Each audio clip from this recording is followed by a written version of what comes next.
मोठी बातमी समोर येते। रत्नागिरीच्या लांजा तालुक्यात भीषण पाणी टंचाई।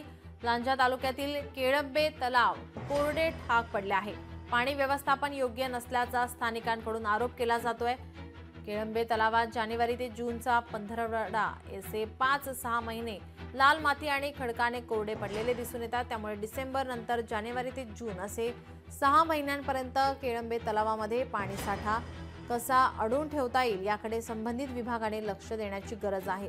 सुरळीत आणि नियोजनबद्ध पाणीसाठा केल्यास केळंबे, विवली, खेरवसे गाव परिसरातील भूभाग ओलिताखाली येईल आणि मात्र केळंबे तलावाच्या पाण्याचे व्यवस्थापन होणे गरजेचे असल्याचं शेतकरी आणि नागरिकांकडून आता बोललं जात आहे।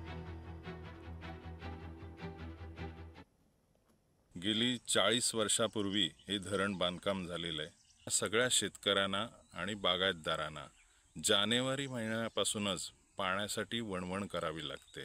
शासनाचे करोडो रुपये खर्च करून हे जे धरण बांधलेलं आहे ते धरण आहे की पाझर तलाव आहे हाच आम्हाला प्रश्न पडलेला आहे। प्रशासकीय लोकांना विनंती आहे की त्यांनी या धरणाकडे दुर्लक्ष न करता इथेच पाण्याचा साठा कसा राहील किंवा कसा होईल आणि शेतकऱ्यांसाठी आणि बागायतदारांसाठी याचा फायदा कसा होईल याच्याकडे लक्ष द्यावं।